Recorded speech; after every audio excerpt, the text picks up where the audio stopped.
उन्हाचे चटके बसू लागले की पावलं आपसुकच उसाच्या रसवंतीगृहाकडे वळत असतात। मात्र मंडळी, तुम्ही उसाचा रस जर पीत असाल तर तुमच्यासाठी ही बातमी अत्यंत महत्त्वाची आहे। कारण उसाच्या रसात वापरला जाणारा बर्फ अनेक आजारांना निमंत्रण देऊ शकतो। पाहुयात त्याबद्दलचा हा एक स्पेशल रिपोर्ट।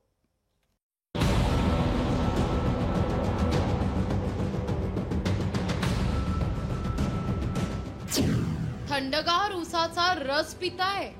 सावधान! उसाच्या रसातला बर्फ एकदा तपासून घ्या।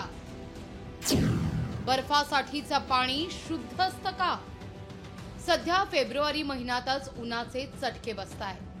ऐन हिवाळ्यात घामाच्या धारा वाहू लागल्याय। त्यामुळे तुमची पावलं उसाच्या रसवंती गृहाकडे वळतीलच।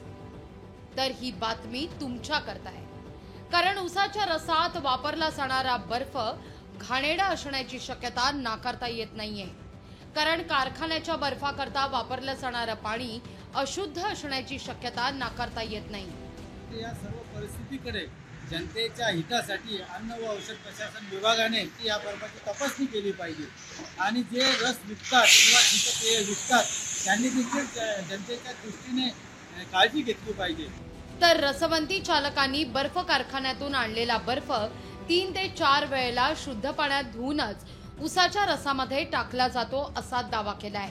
रसवंती चालते चांगलीच आणि आता कसं फेब्रुवारी महिन्यात सीझन बी चालू झालेला आहे आणि जसे बाहेरचे लोकांनी बसताय ते इकडं लोक रस पितात आमच्याकडं। उसाच्या रसात वापरला जाणारा बर्फ दूषित असेल तर त्याचा आरोग्यावर वाईट परिणाम होऊ शकतो असं डॉक्टरांचं म्हणणं आहे। सर्वसामान्यांना मला हेच सांगू इच्छितो की आपण आपल्या तब्येतीची पण काळजी घ्या।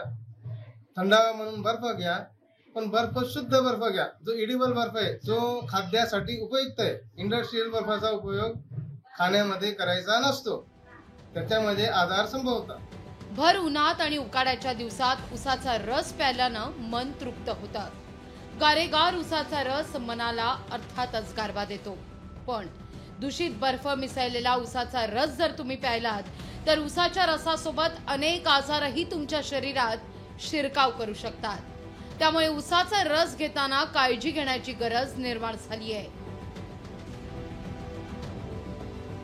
विशाल ठाकूर, लोकशाही मराठी, धुळे।